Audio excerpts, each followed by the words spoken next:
Hello friends, welcome to my YouTube channel Azam projection tag.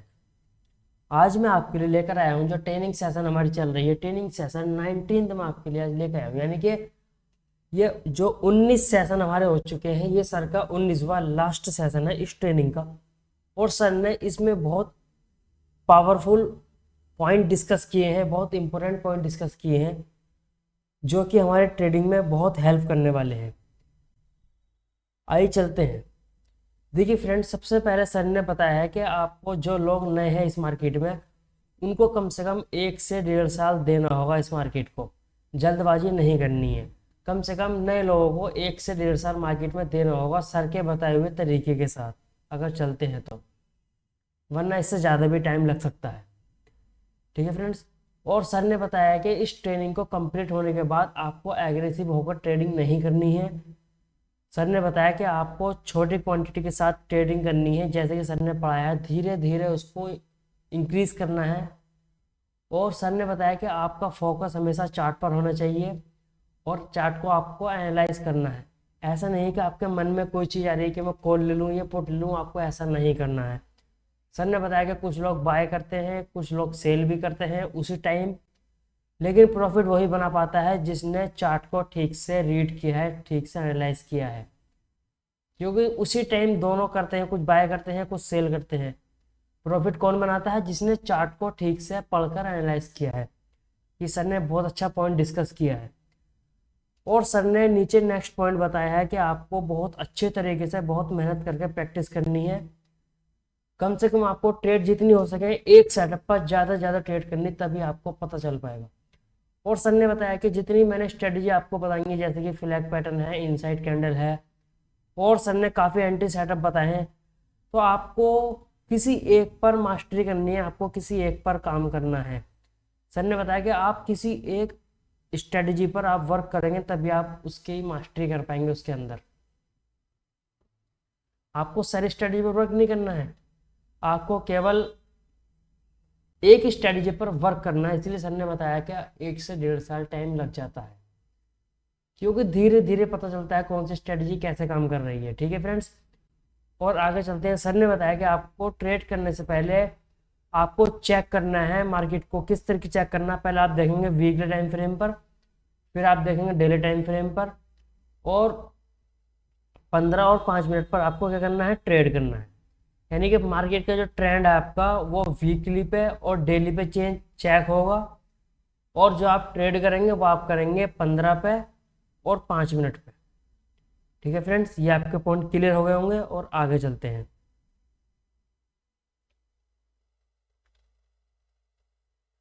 अब ये sir से जो क्वेश्चंस पूछे गए हैं, सर ने इनका आंसर दिया है बहुत ही अच्छे तरीके से। आइए चलते हैं, डिस्कस करते हैं। नंबर 1 क्वेश्चन पूछा कि रिस्क को मैनेज कैसे किया जाए।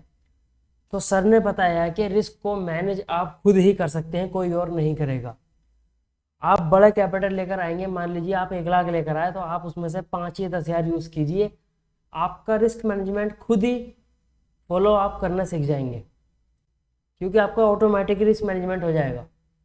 आपको कैपिटल के अकॉर्डिंग अपना रिस्क को मैनेज करना है। ठीक है फ्रेंड्स। अगर आप 1 लाख के 1 लाख मार्केट में लगा देंगे तो वो आपका रिस्क मैनेजमेंट नहीं है। 1 लाख में से आपको 10 हज़ार रुपये खर्च करने हैं, वही आपका रिस्क मैनेजमेंट है। इसमें से ज़्यादा से ज़्यादा कितना लॉस होगा? 1 हज़ार 2 हज़ार बस। ठीक है फ्रेंड्स। आइए नेक्स्ट क्वेश्चन हमारा आता है। ये किसी ने पूछा कि सर अगर हमारा कैपिटल डबल हो जाए, यानी कि मार्केट में प्रॉफिट के साथ हमारा कैपिटल डबल हो जाए। मान लीजिए आपका कैपिटल 50 हज़ार था और आपने इसको 1 लाख कर दिया है, तो हम उसको क्वांटिटी को बढ़ा कर सकते हैं, यानी कि क्वांटिटी को डबल कर सकते हैं क्या? ये किसी ने पूछा कि अगर हम कैपिटल को अपना डबल कर लेते हैं तो क्वांटिटी को डबल कर सकते हैं क्या? सर ने मना किया है, आपको क्वांटिटी को डबल नहीं करना है। सर ने बताया कि अगर आपने 50 हज़ार से 1 लाख रुपए बना लिया है, तो आपने जो 50 हज़ार बनाया है ना प्रॉफिट का, उसको आप विड्रॉ कीजिए अपने बैंक अकाउंट में। फिर आपको इसी कैपिटल से आपको फिर से 1 लाख बनाना है। इस तरीके से मार्केट में काम होता है।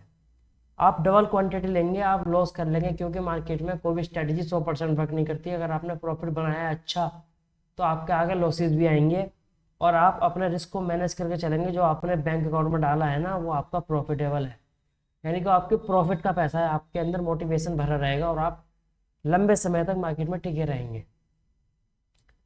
तीसरा क्वेश्चन डिस्कस करते हैं कि अगर आपने कोई ट्रेड लिया है, अगर वो लॉस में है, तो उसको ओवरनाइट ले जा सकते हैं क्या? कुछ लोग करते हैं कि मान लीजिए आपने को ट्रेड किया और वो लॉस में है और आप उसको ओवरनाइट ले गए, तो सर ने मना किया आपको ऐसा नहीं करना है, कि हो सकता है कि आपको प्रॉफिट हो जाए अगले दिन, लेकिन सर ने कहा कि ये तरीका बिल्कुल गलत है। आपको क्या करना है कि मान लीजिए आपने 10,000 का प्रॉफिट बनाया है, तो उसमें से आप 4,000 का रिस्क लीजिए, यानी कि प्रॉफिट में से रिस्क लीजिए BTST में। ठीक है फ्रेंड्स, आइए चौथा जो हमारा क्वेश्चन है कि ग्लोबल मार्केट से हमारी मार्केट पर क्या इम्पैक्ट पड़ता है। तो सर ने बताया कि इसका इम्पैक्ट सिर्फ इतना पड़ता है, अगर ये मार्केट हमारा पॉजिटिव है ग्लोबल, तो हमारा मार्केट गैप अप खुल जाता है, और मार्केट हमारा ग्लोबल मार्केट हमारा नेगेटिव है, मार्केट हमारा गैप डाउन खुल जाता है। तो सर ने बताया कि आपको सिर्फ अपने चार्ट पर फोकस करना है कि प्राइस कैसे वर्क कर रहा है, आपको इस चीज को नहीं देखना है। ठीक है फ्रेंड्स, आगे चलते हैं। क्वेश्चन 5 हमारा कि ब्रेकआउट एंड ब्रेकडाउन फेल्स होते हैं क्या, ये किसी ने पूछा। तो सर ने बताया कि कोई भी चीज 100% काम नहीं करती, 2 से 3 बार फेल होती है 10 में से। आपको 7 से 8 बारी ब्रेकआउट ब्रेकडाउन काम करते हुए दिखाई देंगे, 2 से 3 बार फेल होंगे। तो आपको बहुत ध्यान से ट्रेड करना है। वो 2 से 3 बार शुरू में भी हो सकते हैं और 2 से 3 बार लास्ट में भी हो सकते हैं। तो कोई भी चीज 10 में से 7 या 8 बार काम करती है। ठीक है फ्रेंड्स, और किसी ने क्वेश्चन किया क्वेश्चन नंबर 6 के FIDI डाटा देखना चाहिए कि नहीं। सर ने बोला मैं FIDI का डाटा नहीं देखता हूँ। इसका रीजन सर ने बताया कि ये मार्केट क्लोज होने के बाद डाटा आता है कि इसने इतनी खरीदारी की और इसने इतनी खरीदारी की। तो सर ने इसको समझाया कि FIAs वो होते हैं जो बाहर की विदेशी कंपनी होती हैं, और DII वो होती हैं जो इंडियन कंपनी होती हैं, जैसे कि म्यूचुअल फंड वगैरह इस टाइप की कंपनी होती है। तो इनका रिजल्ट आता है मार्केट बंद होने के बाद। तो सर बोलते हैं कि मैं इन पर ध्यान नहीं देता हूँ, मैं केवल चार्ट पर वर्क करता हूँ। ठीक है फ्रेंड्स, और आगे चलते हैं। ये देखिए फ्रेंड, 2 क्वेश्चन हमारे और हैं। इस क्वेश्चन में किसी ने पूछा कि सर मैं SL को फॉलो नहीं कर पाता हूँ, यानी कि मैं SL को एस्केप नहीं कर पाता, ये फॉलो नहीं कर पाता हूँ। तो सर ने बताया कि आपको SL अपने सिस्टम में फिट कर देना है। मान लीजिए आपने कोई 100 रुपये के ऊपर बाइंग की है, अगर आप उसमें 30% यानी कि 30 रुपये का स्टॉप लॉस देना चाहते हैं, तो आप 70 पे फिट कर दीजिए, जिससे कि आपके अंदर हैबिट बन जाएगी। धीरे धीरे आप उसको सीख जाएंगे। SL लेना आपको 1-2 दिन अजीब लगेगा, लेकिन आपको धीरे धीरे आदत पड़ जाएगी। तो आपको SL माइंड में नहीं लगाना है, सिस्टम में लगाना है, अपना ब्रोकर में लगाना है। ठीक है फ्रेंड्स, और सर ने इसे प्लस पॉइंट दिया है कि आपको SL इंडेक्स के अकॉर्डिंग लगाना है। मान लीजिए मार्केट आपका ये चल रहा है रेंज में, और ये नीचे इसमें ब्रेकडाउन हुआ, तो आपको SL रेंज का लगाना है, यानी कि इंडेक्स में लगाना है। आपको प्रीमियम को देखकर नहीं लगाना है, SL इंडेक्स को देखकर लगाना है। आइए हमारा नेक्स्ट क्वेश्चन आता है 8, लास्ट क्वेश्चन हमारा, कि रेंज ब्रेक का टाइमिंग क्या है। यानी कि कोई रेंज बन जाती है तो उसको ब्रेक होने का टाइम क्या है। तो सर ने बताया कि इसका कोई टाइम नहीं है, बस आपको पेशेंस रखना है। जिस टाइम भी ब्रेक होगा आपको दिखेगा, तब आप इसके अंदर ट्रेड कीजिए। ठीक है फ्रेंड्स, तो ये भी क्वेश्चन हमारा, यानी क्वेश्चन हमारे 8 कंप्लीट हो चुके हैं। अब सर ने अपने पास से थोड़ी सी हमें एडवाइस दी है कि मान लीजिए आपने कोई ट्रेड लिया और आपका ट्रेड रेंज में फंस जाता है। ठीक है फ्रेंड्स, तो उसको होल्ड नहीं करना है, क्योंकि सर ने बताया अगर वो रेंज को ब्रेक भी करता है, तो आपका यहाँ 100 रुपये था ना प्राइस, तो यहाँ भी वो 100 ही दिखाई देगा। तो सर ने बताया कि ऐसे प्रीमियम बहुत फास्ट डीके होता है, तो आपके रेंज में आपको लॉन्ग टर्म आपको होल्ड नहीं करना है। ठीक है फ्रेंड्स, आपको एग्जिट कर देना अपनी पोजीशन को। सर ने बताया कि आपको मोमेंटम ट्रेड पकड़ने हैं, जैसे कि मार्केट बड़ा मूव देगा आपको वो ट्रेड पकड़ने हैं, आपको छोटे मोटे ट्रेड साइडवेज में नहीं फंसना है। आप मोमेंटम ट्रेड कीजिए, उसमें अच्छा पैसा बनेगा। और सर ने बताया कि मान लीजिए मार्केट का ट्रेंड अप है और आपने अपसाइड का ही ट्रेड लिया है, तो प्रीमियम बहुत फास्ट बढ़ता है, ये सर ने यहाँ बताया है।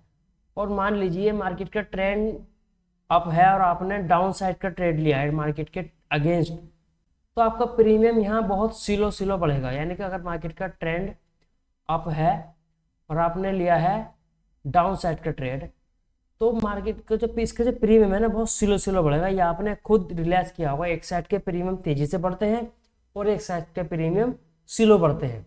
तो ये होता है ट्रेंड के ऊपर बात। ठीक है फ्रेंड्स, ये आज के सेशन में इतना ही था। और सर ने बहुत इंपॉर्टेंट बात बताई है कि एक नया ट्रेनिंग और सर स्टार्ट करने वाले हैं, और सर ने उसका टाइमिंग बताया है कि वो 4 से 6 महीने के अंदर अंदर इस ट्रेनिंग को स्टार्ट करेंगे। ठीक है फ्रेंड्स, ये आपके 19 ट्रेनिंग सेशन कंप्लीट हो चुके हैं। और जिन लोगों ने ये सेशन नहीं देखे हैं वो हमारे चैनल पर जाइए, और घनश्याम सर के नाम से प्लेलिस्ट बनी हुई है, वहाँ पर आप जाकर देख सकते हैं। और चैनल को सब्सक्राइब कीजिए, वीडियो को लाइक कीजिए। मिलते हैं ऐसे ही नेक्स्ट वीडियो में।